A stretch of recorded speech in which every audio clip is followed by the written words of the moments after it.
বাংলাদেশের জন্মের পর এত অবাধ নির্বাচন এবং এত বিতর্কিত নির্বাচন কখনো হয় নাই।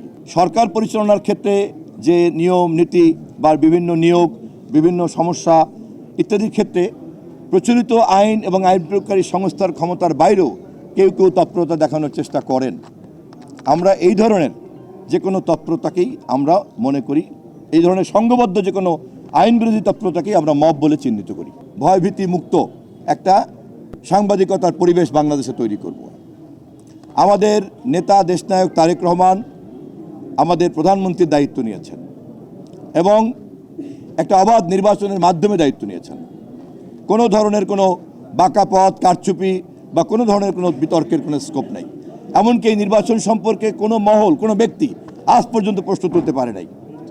বাংলাদেশের জন্মের পর এত অবাধ নির্বাচন এবং এত বিতর্কিত নির্বাচন কখনো হয় নাই। ফলে তারেক রহমান আজ জনগণের নির্বাচিত জনগণের নেতা। আমরা সেই নেতার নেতৃত্বে আমরা একটা পরিকল্পনা বাস্তবায়ন করতে যাচ্ছি। তিনি বলেছেন আই হ্যাভ এ প্ল্যান। সেই পরিকল্পনা অনেক বিস্তৃত, কিন্তু আমরা অগ্রাধিকার ভিত্তিতে কাজে হাত দিচ্ছি।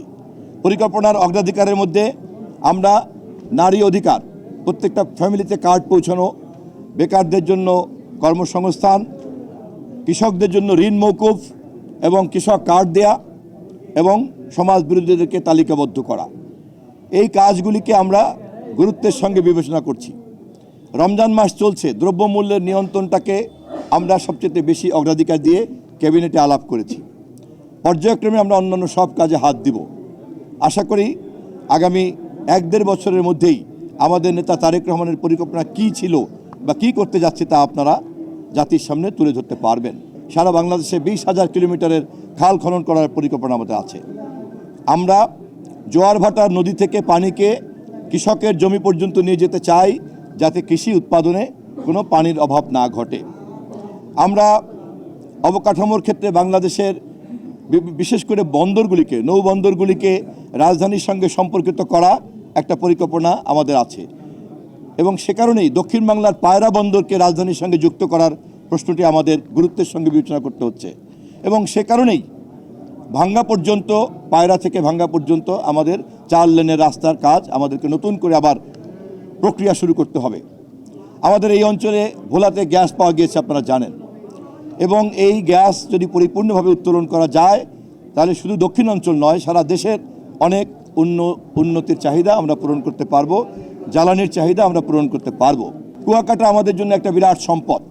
আমরা যদি এটাকে একটা আধুনিক পর্যটন কেন্দ্রে পরিণত করতে পারি এবং সরাসরি যদি ওখানে বিমান চলাচলের ব্যবস্থা থাকে, তাহলে আন্তর্জাতিক পর্যবেক্ষকদেরকে আমরা আকর্ষণ করতে পারবো। এই অঞ্চলের অর্থনীতি যেমন বাড়বে, তেমনি বাংলাদেশে আমাদের বৈদেশিক মুদ্রা বাড়বে, আমাদের রাজস্বায়নটা বাড়বে। আমাদের দক্ষিণ অঞ্চলের এই সম্ভাবনাগুলি কিন্তু অত্যন্ত গুরুত্বপূর্ণ এবং এই কাজে যারা লিপ্ত আছেন আমরা তাদের সঙ্গে যোগাযোগ করব। আমাদের এই এলাকার সম্মানিত যে এমপি মহোদয়রা আছেন, 21 জন এমপি আছেন, আমরা তাদেরকে নিয়ে বসবো। দক্ষিণ বাংলার সাংবাদিক হিসাবে আপনাদের কাছ থেকে আমরা সবচেয়ে বেশি সহযোগিতা পেতে পারি, কারণ আপনারা লাগাতারভাবে এই বিষয়ে প্রতিবেদন করছেন, গবেষণা করছেন, কাজ করছেন, চিন্তা করছেন, তথ্য আছে, পরিসংখ্যান আছে। সে কারণে আমি আপনাদের কাছে আহ্বান রাখলাম যে এই কাজে আমি আপনাদের কাছ থেকেও সহযোগিতা নিব। 180 দিনের একটা পরিকল্পনা আমরা হাতে নিচ্ছি।